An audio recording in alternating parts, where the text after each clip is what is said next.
आज आपण इंग्रजीचे वाक्य शिकणार आहोत, पण मराठीचं वाक्य इंग्लिशमध्ये कसं करायचं ते आज आपण बघणार आहोत।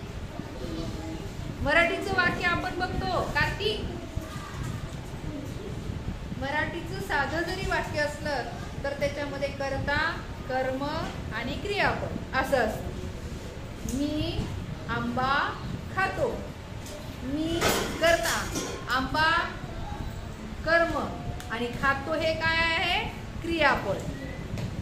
मी आंबा, काही कळालं का? नाही। जेव्हा मी खातो हा शब्द वापरला तेव्हा तुम्हाला पूर्ण वाक्य कळालं।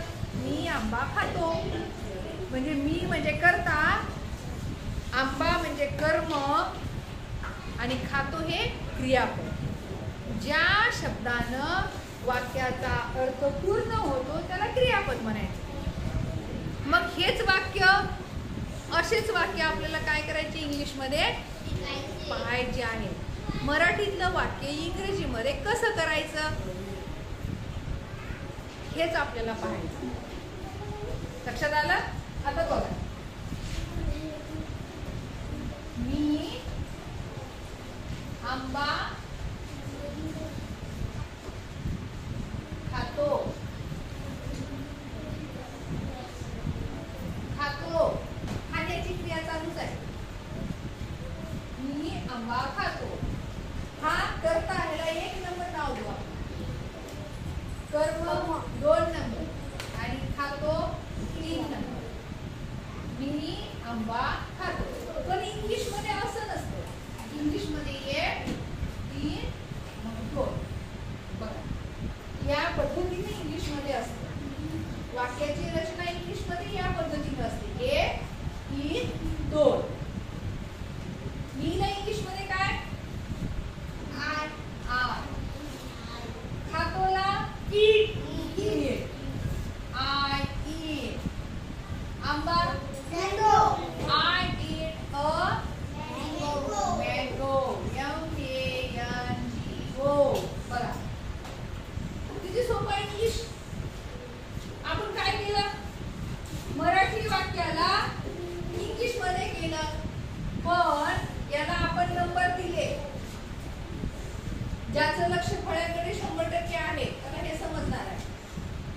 आपण बघा, कर्त्याला 1 नंबर दिलं, कर्मला 2 नंबर आणि क्रियापदाला 3 नंबर। पण इंग्लिश मध्ये करत असताना हेच लक्षात ठेवा, 1 3 2।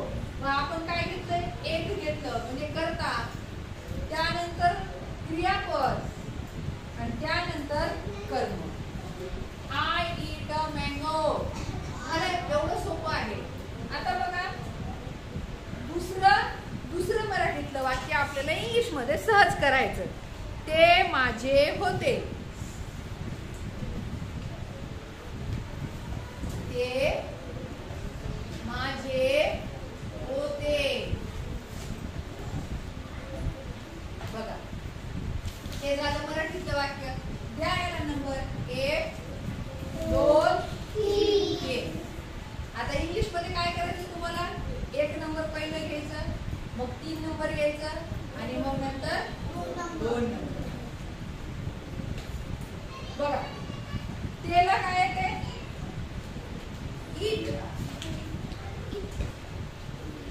तेला ईट। 3 नंबर घ्या, होते। भूतकाळातलं वाक्य होते, वॉज। ईट वॉज आणि माझेला माई। माई भूतकाळातलं असल्यावर माई आणि चालू असेल तर माझे। चालू काळ आहे का? नाही, होते म्हणजे की भूतकाळ आला। इट वॉज माईन म्हणा, इट वॉज माईन। समजलं हे? तिसरं वाक्य बघूया।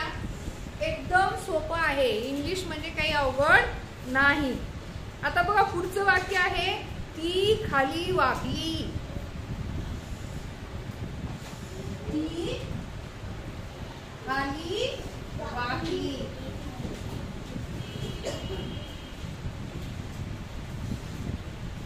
बघा, ती खाली वाकली। 1 नंबर 2 नंबर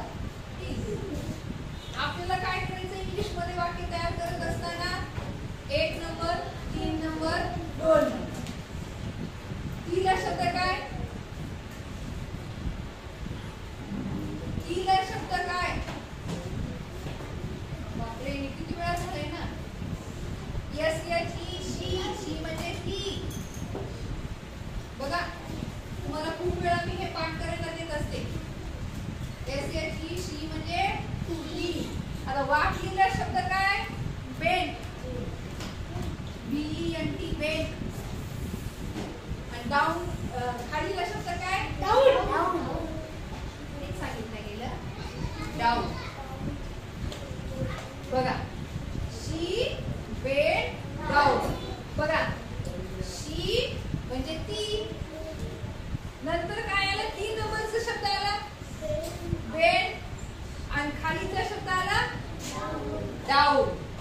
शी बेंट डाऊन म्हणजे 1 3 2. इंग्लिश मध्ये कसं येतं? 1 3 2. समजलं सर्वांना? समजलं का सर्वांना? लिहून घ्या म्हणजे.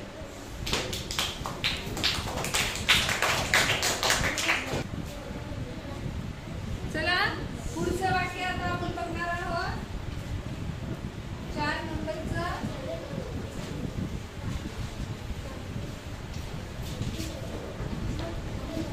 4 नंबरचं वाक्य आहे.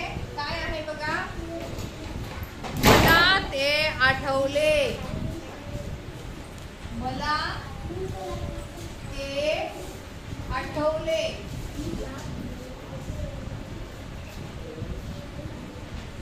बघा सांगा नंबर. 1 2 3. मला ते आठवले. बघा मलाच येत आहे आय. आता काय घेणार?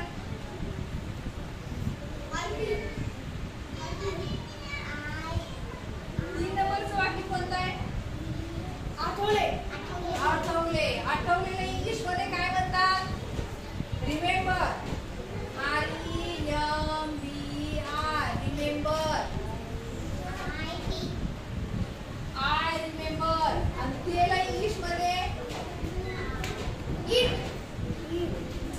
I remember it. मला ते आठवले. I remember it. पुढचं वाक्य.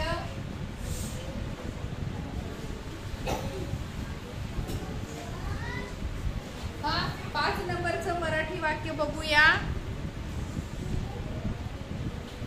मी तुला मदत करीन.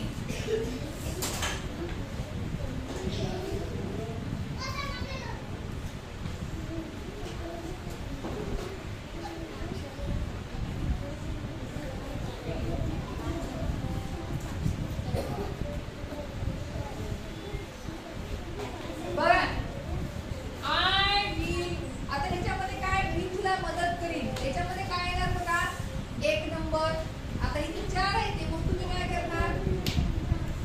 3 नंबर आणि हे 2 नंबर. बघा बघा वाक्य कोणत्या काळातलं रे? मी तुला मदत करीन. केलं का मदत? नाही. करीन भविष्य काळातलं वाक्य. कोणत्या काळातलं? भविष्य काळातलं.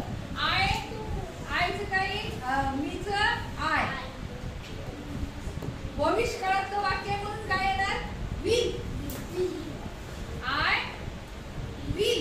बघा इकडे लक्ष द्या. 1 नंबरचं करीन. करीन भविष्य काळातलं वाक्य म्हणून विल.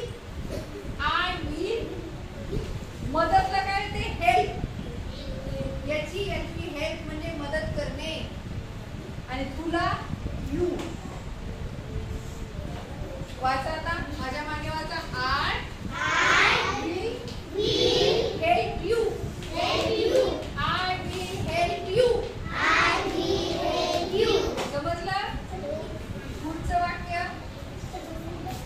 पुढचं मराठी वाक्य बघा. मी एक कुत्रा पाहिला. मी एक कुत्रा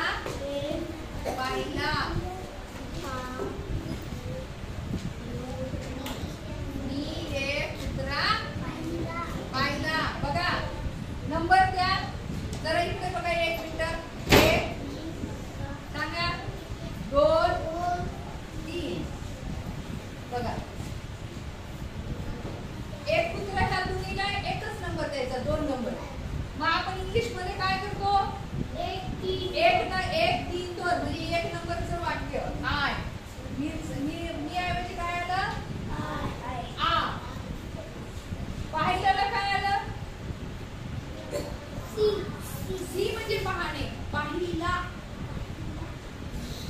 सॉ, आय सॉ, सॉ म्हणजे पाहिला. सी म्हणजे पाहणे, सीचं दुसरं रूप आहे सॉ. I saw. एक कुत्रा सांगा काय होते? A dog. I saw a dog. बघा समजलं सर्वांना?